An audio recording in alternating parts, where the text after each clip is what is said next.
Okay, we are back with change your subject of formula for grade 9, and this will be our 101 video. We're taking something different from what we have been doing regularly. This is exercise, we're going to exercise 6F, where we'll be trying to write down the squares.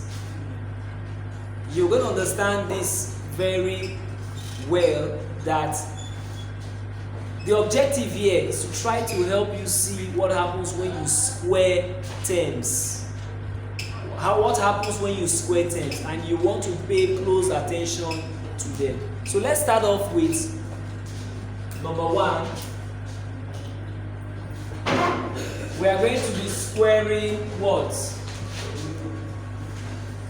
Right now the square of terms. We're going to be squaring xy. So to square xy, what does that mean? It will mean that we are saying x, y, all squared. So what's happening here? It means multiply xy twice. So let's start with something you're used to and then go to what the implication is, so that anytime you see it, you know what to do. Now this will mean x, y times xy. How many x can you see? 2.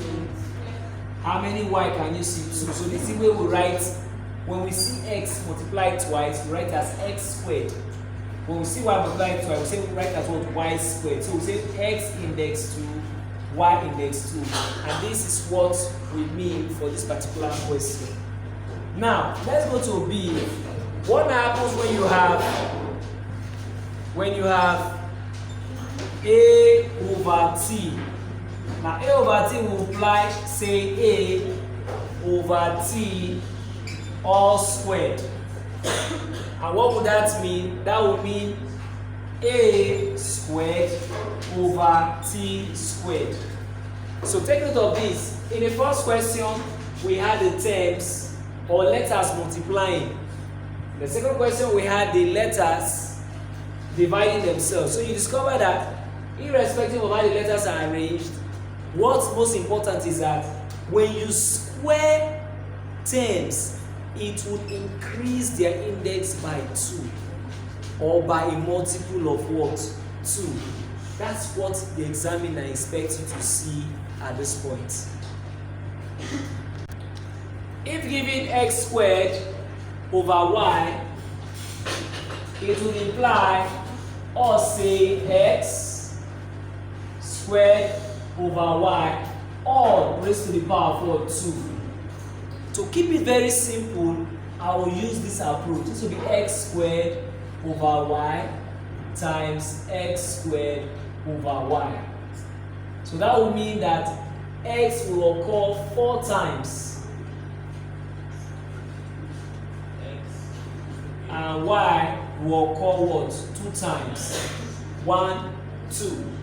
So your final answer becomes x to the power of 4 all over y to the power of 2. And that's what that one will be. In this question, we have x plus y. If I'm going to square, what does that mean? To be x plus y all squared. That means that we are now going into pure algebra to handle this. This will now be x plus y into x plus y, which will be x into x plus y into x plus y. Notice that I'm solving for first principle. There are some of us who can use methods other than this. I'll try to use that method also to give you perspective to this. Now this will give you x squared plus xy, because what this essentially will do is to increase the worth of all of this. Plus what? Now when you multiply y times x, the rule in algebra says write your answer as a function of the order of the letters of the English alphabet. And so that will be what? Xy plus what? Y squared. And that will give you x squared plus 2xy plus y squared. And that's what this, if you square it, it would give you. And that's what the answer will be. Now, there's also another method students may like to use. And this is if you know how to use the method well. So you will take these two, you take the last, plus something, plus something, plus something. Okay, let's take this one. Then you take this one, and then you take this one, and then you take this one, and that will give you x squared plus 2xy plus y squared. Whichever method you use, you will get the same answer. Please understand here that the objective here is not to show you how this is multiplied. No, that's not the objective. The objective is to show you that when you square this is what you're going to get. So the method you use to get it is immaterial to the examiner. So let's go to question E. Question E, we have the square root of d over g. So what happens when you square this? This will now be the square root of d over g all squared. It means that's occurred how many times? 2 times. Now I'll try to make it very easy for you. This will now be what? The square root of d over g times the square root of what? D over g. This will now be, watch, the square root of d times g over the square root of g times g. D times d over g times g. Now remember, in your grade 8, when we taught you the concept of factorization, finding square root by factorization, you would have observed something. When you say square root, it means pair and pick 1. That's square root. If you are using method of factorization to handle square root here is defined as pairing and picking 1. So the square root of d times d means pair and pick 1. And the square root of what? G times g means what? Pair and pick 1. So the final answer is what? D over g. So if you have this, if I have the square root of d over g all squared, it will simply be saying what? D over g. Okay, we are on to question F. By implication, this will be what? A root m all squared. So this will now be equal to a root m times what? A root m. I see that? Yes. So what do? You multiply a with a, and that will give you what? A squared. Root m times root m means multiply them and pick 1. So that will be what? M. And this becomes the final answer. The next question says 2 pi the square root of a. That will imply 2 pi the square root of a all squared. So this will give me what?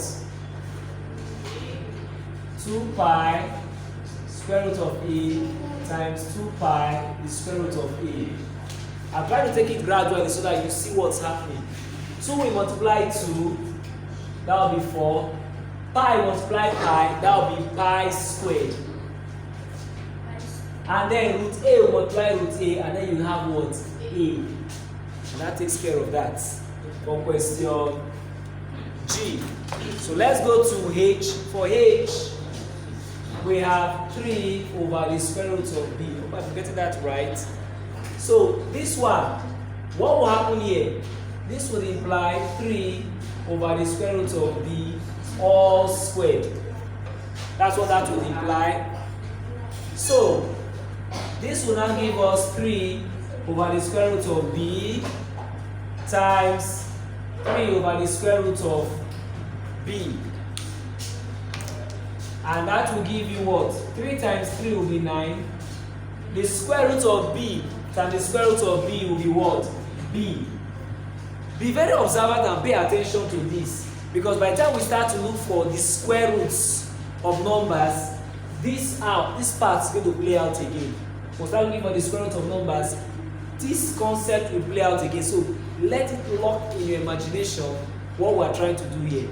Root b times root b will give me b. So this is what this answer is going to be. Here, this would imply pi over 3 the square root of 2g all squared. So what would this be? Pi over 3 square root of 2g times pi over 3 square root of what? 2g. So what is pi times pi? Pi squared over, what is 3 times 3? That is 9.